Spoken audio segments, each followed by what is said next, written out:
Hello and welcome to the Battling Barrow and this mini series of videos. We are going to look at gaming room ambience, and make no mistake though, you do not need any of this to play a tabletop RPG. All you need is pen and paper.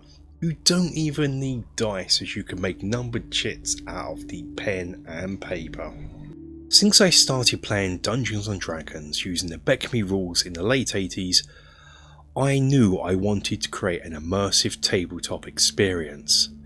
Back then I would buy and paint miniatures and knew I wanted to have them set up on terrain, such as those found in HeroQuest. But I wanted more.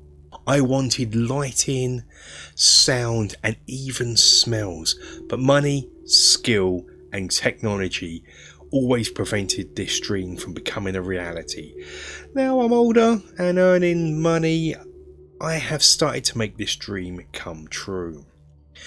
So that's what these videos are all about. If you watch my D&D recap videos or the full playthrough sessions, you'll have seen how I've got on with it by now. Terrain I have covered on this channel. There's lots of terrain making videos and what have you, so I won't be covering that aspect in this mini series.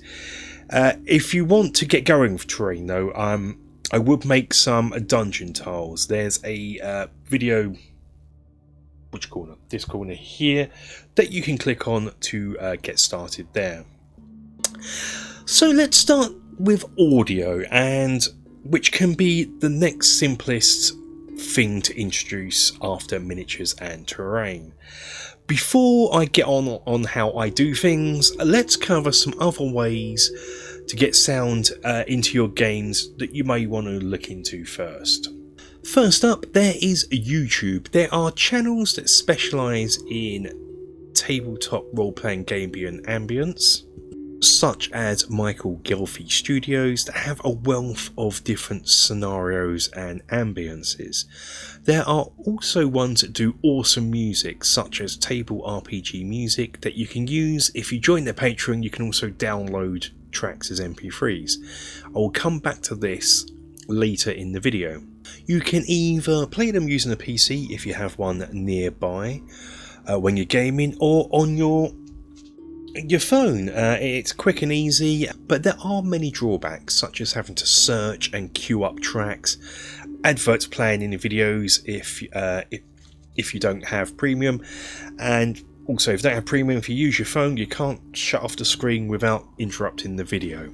There is also a website called RPG Ambient Mixer that you can use to trigger sounds and create sounds, with many people submitting many different sounds and ambiences. This, like YouTube, has many drawbacks. You'd need to have a PC or a phone nearby. Next, there is software such as Sirenscape. This is a piece of software that you can download sound packs and use to push buttons to trigger sounds. They have predefined moods that you can trigger and play around with them. For this, you have to have a PC nearby and either trigger the sounds directly from that, or use a client-server version and trigger the sounds using an app on your phone. There are plenty of packs to download and even some free ones to get going with. So what do I use? Well, by trade I am a software engineer, so I wrote my own piece of software which is available now for my patrons, and there's a handy video there explaining how to use it. This is easy to set up and use. It allows sounds for ambience, monsters, music and special effects. You can play multiple sounds and build up and use it to build up and create the desired atmosphere. You can do this by pushing the buttons here, or by sending it simple commands via HTTP post calls. This is important, as I will be using another piece of software called Touch Portal to send these commands to it. Touch Portal is effectively an Elgato Stream Deck on your phone. I use this as I want everything to be controlled all at once in one place, so one button push controls the lighting in the room and plays sounds. This is used to talk to my soundboard software using those HTTP post commands to trigger sounds, and talks to my lighting setup in the room, and so forth. We'll go into the lighting in a later video. There is a free version of Touch Portal you can try, but it is really limited, allowing only 2 pages and 8 buttons per page in a 4x2 grid. I tried this out and quickly went for the paid for version, as it's great and it did everything I wanted. There are also plugins to extend it to allow you to control more and more things. So we have my soundboard software ready to play sounds, so let's set up a button to create and play that sound. I create a button in Touch Portal, and when it gets pressed it sends a HTTP post command to my soundboard. Both pieces of software are running on the same PC, so I can just use the localhost IP address. I go over the full list of commands that are available for my soundboard software in the how to use it video on Patreon. Now, when I go to my phone, that new button is available to press, and it triggers the sound when I do press it. And that's it. If you want a video on how to use Touch Portal, I can do one at some point.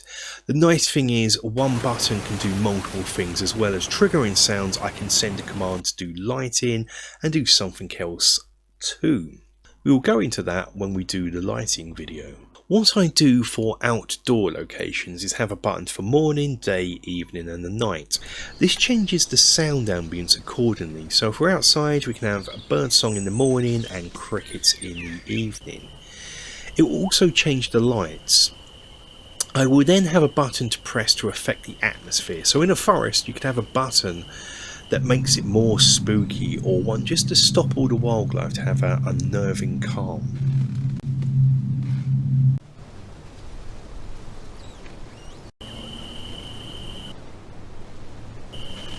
There are also buttons to play music. The music I have I take from tabletop RPG music that I mentioned earlier. If you're a patron you can download the music as MP3s, which I set up with my soundboard. At higher tiers you can even get loop versions.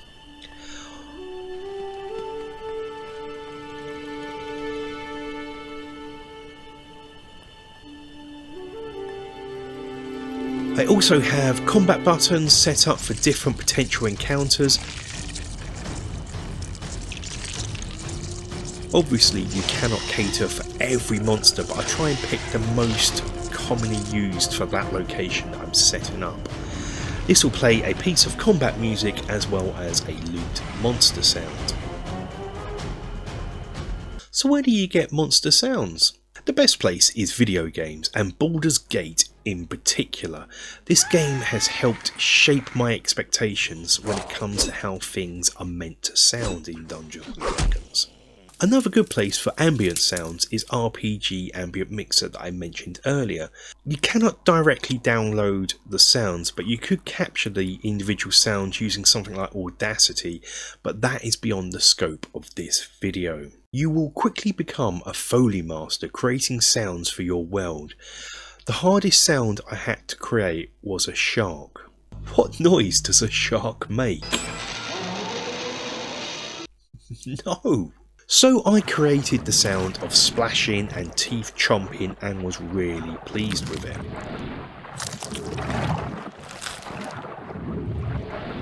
I have sound sets for all the different locations that I have in my world, and then in Touch Portal I can have buttons to load that sound set. Each sound set has its own ambience, music and monsters and effects.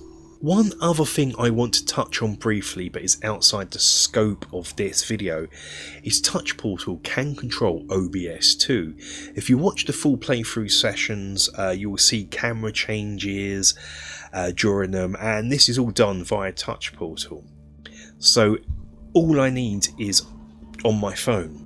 Well, that's it for this brief overview on how I control sound and set up Touch Portal. If you are interested in that piece of software, you let me know and I can perhaps do a further video.